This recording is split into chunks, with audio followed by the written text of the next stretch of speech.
देश में शहरों का नाम बदलने की मानो प्रथा सी चल पड़ी है। इसी कड़ी में महाराष्ट्र का अहमदनगर जिला अब जल्द ही अहिल्यानगर के नाम से जाना जाएगा। मुख्यमंत्री एकनाथ शिंदे ने 31 मई को ये ऐलान किया।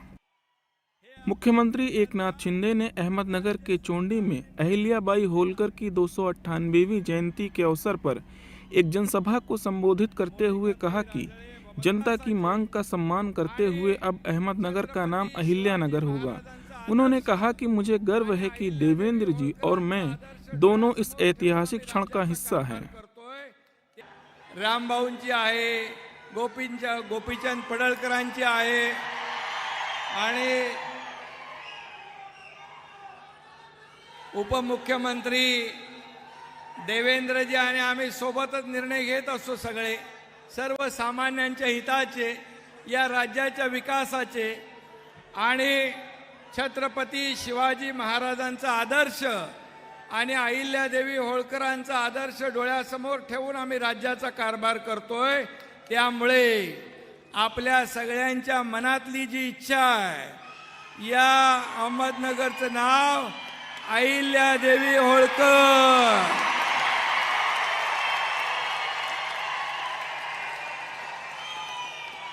हे आपण करण्याचा राज्य सरकार ने निर्णय घेतलेला है। इससे पहले सभा में महाराष्ट्र के डिप्टी सीएम देवेंद्र फडणवीस ने मुख्यमंत्री एकनाथ शिंदे से अहमदनगर का नाम बदलकर अहिल्यानगर करने का आग्रह किया। आपण छत्रपती शिवरायांचं नाव सांगणारे लोक, आपण तुमच्याच नेतृत्वामध्ये संभाजीनगर, छत्रपती संभाजीनगर तयार केलाय, आपण धाराशिव तयार केलाय आणि आता तुमच्याच नेतृत्वात मुख्यमंत्री महोदय अहिल्यानगर देखील या ठिकाणी झालं पाहिजे। आणि मला विश्वास आहे, छत्रपतींचा मावळा मुख्यमंत्री आहे तर अहिल्यानगर तर होणारच।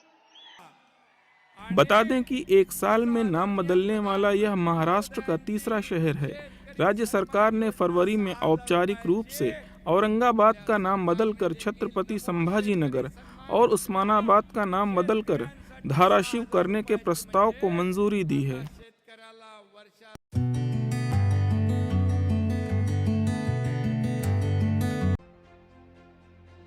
कांग्रेस नेता राहुल गांधी इन दिनों अमेरिका के 10 दिवसीय यात्रा पर हैं। इस दौरान राहुल गांधी ने स्टैनफोर्ड यूनिवर्सिटी में कार्यक्रम के दौरान भारतीय राजनीति पर बड़ा बयान दिया। उन्होंने कहा कि मैं पहला व्यक्ति बनूंगा जिसे मानहानि के केस में सबसे बड़ी सजा मिली और लोकसभा की सदस्यता गंवानी पड़ी। What I see going on in our country, it was way outside anything that I had ever imagined. To be the first person to get a full criminal sentence on defamation, to get the maximum sentence, to be disqualified from parliament. I didn't imagine that something like this was possible. वहीं BJP ने राहुल गांधी के बयान पर पलटवार किया और कहा कि वे केवल विदेशी धरती पर भारत की छवि को खराब कर रहे हैं। मोदी जी पर निशाना नहीं, भारत को ही अपमानित करने का काम करते हैं। दुनिया भारत में उम्मीद देखती है, दुनिया भारत में ग्रोथ देखती है, दुनिया भारत के नेतृत्व में अपना विश्वास व्यक्त करती है।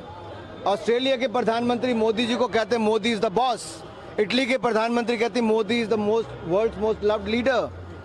और दुनिया के अन्य नेता मोदी जी के नेतृत्व का सम्मान करते हैं और सबसे लोकप्रिय नेता के रूप में नरेंद्र मोदी जी पिछले 3 सालों में लगातार चुने जाते हैं।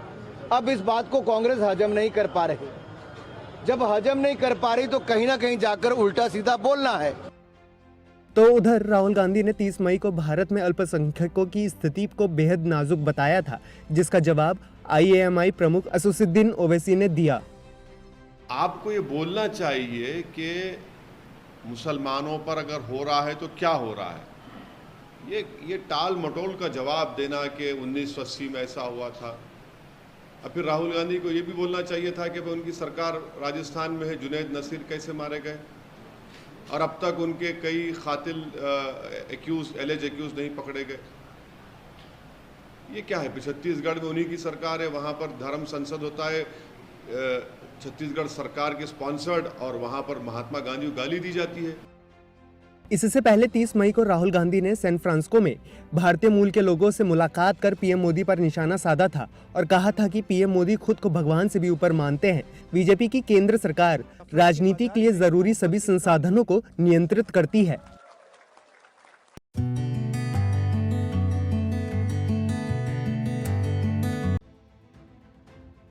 नेपाल के पीएम पुष्पकमल दहल प्रचंड 4 दिनों के लिए भारत के दौरे पर आए हैं। इस दौरे का उद्देश्य दोनों देशों की दोस्ती को और मजबूत करना है। इस दौरान उन्होंने पीएम मोदी से मुलाकात की। ये मुलाकात दिल्ली स्थित हैदराबाद हाउस में हुई। मुलाकात के दौरान दोनों नेताओं के बीच द्विपक्षीय वार्ता हुई, जिसके बाद पीएम मोदी ने संयुक्त प्रेस कॉन्फ्रेंस में बताया कि दोनों देश अपने सीमा विवाद को सुलझाना चाहते हैं। Long term power trade agreement संपन्न किया गया है। इसके अंतर्गत हमने आने वाले 10 वर्षों में नेपाल से 10,000 मेगावाट बिजली आयात करने का लक्ष्य रखा है। फुकोट, कर्णाली और लोअर अरुण हाइड्रो इलेक्ट्रिक परियोजनाओं पर हुए समझौते से विद्युत क्षेत्र में सहयोग को और बल मिला है। मोतीहारी अमलेखगंज पेट्रोलियम पाइपलाइन के सकारात्मक प्रभाव को देखते हुए इस पाइपलाइन को चितवन तक ले जाने का निर्णय लिया गया है। इसके अलावा सिलीगुड़ी से पूर्वी नेपाल में झापा तक एक और नई पाइपलाइन भी बनाई जाएगी। वहीं नेपाल के पीएम ने भारत के प्रधानमंत्री को नेपाल आने का निमंत्रण दिया है और कहा कि नेपाल पीएम मोदी से द्विपक्षीय वार्ता कर सीमा विवाद को जल्द से जल्द खत्म करना चाहता है। We have directed our officials to hold meeting of bilateral mechanisms at the earliest to address the issues and find ways for further cooperation before the onset of monsoon. We discussed the promotion of trade and the ways of reducing Nepal's increasing trade deficit with India. India is Nepal's largest trading partner. I have requested Prime Minister Modi ji for non-reciprocal market access to India with more flexible and easy quarantine procedure for Nepal's agricultural products and simplified rules of origin for other products. We also discussed the establishment of well-equipped testing labs along the major border points and formalizing of the arrangement for mutual recognition of test certificate.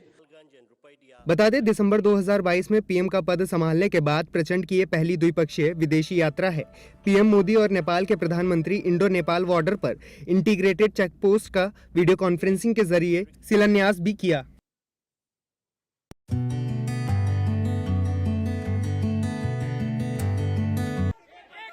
Bihar की राजनीति में जून की तपती दोपहरी इस बार सियासत की गर्मी भी दिखाने वाली है। एक ओर जहां नीतीश कुमार विपक्षी एकता की कवायद में जुटे हैं, तो वहीं दूसरी ओर बीजेपी बिहार से ही विपक्षियों के इस शंखनाद का जवाब देने की तैयारी कर रही है। बिहार बीजेपी के अध्यक्ष सम्राट चौधरी ने कहा है कि पीएम मोदी ने पार्टी के जनसंपर्क कार्यक्रम को बढ़ावा देने के लिए जून में बिहार दौरे की सैद्धांतिक मंजूरी दे दी है। उन्होंने कहा कि अभी तारीख की पुष्टि नहीं हुई है। हालांकि ये दौरा राज्यव्यापी महासंपर्क अभियान के दौरान होगा, जो 30 मई को शुरू होगा और 30 जून को समाप्त हो जाएगा। हमारा महासंपर्क अभियान 30 मई से 30 जून तक चलना है और हमारे कार्यक्रम जिस दिन कार्य समिति हम लोग की हो रही थी, उसी दिन हम लोगों ने आपको बताया था कि देश के यशस्वी प्रधानमंत्री जी से हम लोगों ने आग्रह किया है कि बिहार का दौरा आप करें और इस महासंपर्क अभियान में लगभग सहमति हमें प्राप्त हुई है कि उनका मिलेगा। अब डेट फिक्स होता है तो मैं बताऊंगा। वहीं पीएम मोदी के जून में प्रस्तावित बिहार दौरे को लेकर आरजेडी के नेता तेजस्वी यादव ने कहा कि जब से बिहार में महागठबंधन की सरकार बनी है, तब से बीजेपी को 2024 के लिए डर लग रहा है। हम लोग जिस दिन से साथ आए हैं, जिस दिन से महागठबंधन सरकार बनी है, अब भाजपा बाहर हुई है, तब से 24 के लिए डरे हुए हैं और डर निकल ही नहीं रहा है। अब असल में डर उनका निकलेगा कि नहीं निकलेगा, लेकिन जनता जो है देश की, उनको सत्ता से बेदखल जरूर करेगी। उधर दूसरी तरफ नीतीश कुमार की विपक्षी दलों को एकजुट करने की कवायद पर चुनावी रणनीतिकार प्रशांत किशोर ने निशाना साधा है। के और दलों के साथ में बैठकर चाय पीने से, साथ में बैठ के प्रेस वार्ता करने से विपक्षी एकता अगर होनी होती तो आज से 10 बरस में ये काम हो गया होता। नेताओं के आपस में मिलने से विपक्षी एकता नहीं हो सकती है। तो नीतीश कुमार जो विपक्षी एकता की बात कर रहे हैं, तो कम से कम बिहार का ही फॉर्मूला जारी कर दे कि बिहार में जदयू कितना सीट लड़ेगा, कांग्रेस कितनी सीट लड़ेगी और आरजेडी और उनके अन्य जो 4 सहयोगी दल हैं जो अभी सरकार में हैं, मांझी जी कितना सीट लड़ेंगे और सीपीआई, सीपीआईएम और सीपीआईएमएल कितने सीट लड़ेंगे। बिहार का ये फॉर्मूला अगर आप जारी कर दीजिए, उसके बाद दूसरे राज्य में जाइएगा तो कोई आपको गंभीरता से लेगा। वहीं झारखंड के मुख्यमंत्री हेमंत सोरेन ने पटना में 12 जून को होने वाली महागठबंधन की बैठक में शामिल होने की बात कही है। विपक्ष के सब लोग हैं तो हम भी हैं। और कुछ और? सर, केजरीवाल जी भी आ रहे हैं आपसे मुलाकात करने, कोई खास वजह? वो आएंगे तब बताएंगे। बता दें कि जून के महीने में बीजेपी और महागठबंधन दोनों की ओर से राजनीतिक पारा बिहार में गर्म रहेगा और सभी जिलों में दोनों एक दूसरे पर हमलावर भी रहेंगे। Subscribe now and press the bell icon. Never miss an update.